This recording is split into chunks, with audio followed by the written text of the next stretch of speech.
বিজেপির ব্যানার পতাকা ছেঁড়ার অভিযোগে উত্তপ্ত ভবানীপুর। যোগুবাবুর বাজারের কাছে পতাকা ব্যানার ছেঁড়ার সময় ধাওয়া তাড়া করলে অভিযুক্তরা ভবানীপুর থানায় আশ্রয় নেয় বলে অভিযোগ।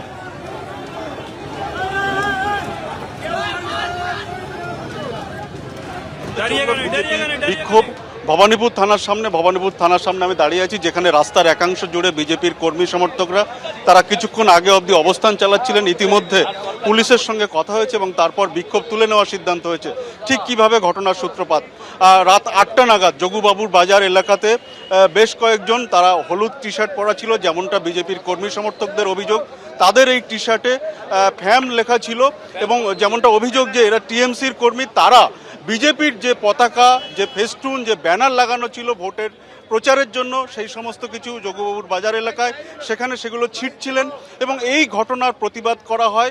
তারপর তাদেরকে ধাওয়া করে আনা হয় এবং যেমনটা দাবি করছেন বিজেপির কর্মী সমর্থকরা যে এই যে এই থানা এলাকা অবধি ধাওয়া করে আনেন তারা, তারপর তারা এখানে যাদেরকে ধাওয়া করে আনা হয় তারা এখানে থানায় এসে আশ্রয় নেয় এবং তারপর থেকেই এখানে কিন্তু অবস্থান চলছে। কি অভিযোগ?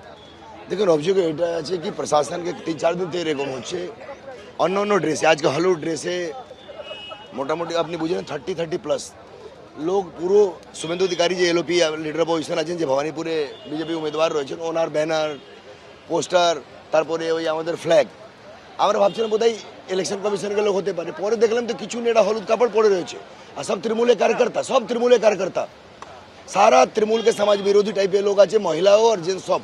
আমরা দেখলাম যে আপনারা অভিযোগ করেছেন, পুলিশের সঙ্গে বেশ কিছুক্ষণ কথাও হয়েছে। কি কথা হলো? কথা হয়েছে, ওদেরকে অ্যারেস্ট করে সেন্ট্রাল লকআপ নিয়ে গেছে, ডিসি এসছেন, DC2 আছেন, এসিপি আছেন, ওনারা কথা দিয়েছেন, আমরা FIR জন্য অনুরোধ করেছি, ওনারা কারবাইকে আশ্বাসন দিয়েছেন। তারপরে আমরা একটা যত শর্ত রেখেছি সব ওনারা মেনেছেন। আমরা বলেছি যেখান থেকে ব্যানার খোলা হয়েছে ওখানে কালকে 12টার মধ্যে প্রোটেকশন দেবে, নেশন কমিশনকে জানিয়ে দেবো, কালকে লিডার অপোজিশন কথা করবেন, কালকে পুলিশ কমিশনার ক্যালকাটাকে করবো, আর এদেরকে কালকে যখন কোর্ট প্রডিউস করবে তখন বিজেপি পক্ষ থেকে বড় অ্যাডভোকেট কে ভাগ ওইখানে কালকে প্রস্তুত হবে, আর আমরা ওদেরকে জামিনকে বিরোধ করব, আর আমরা কালকে কড়ি কারবাইয়ের জন্য কোর্টকে অনুরোধ করব। একেবারে যাদের বিরুদ্ধে অভিযোগ তারা তৃণমূলের কর্মী সমর্থক, এমনটাই কিন্তু অভিযোগ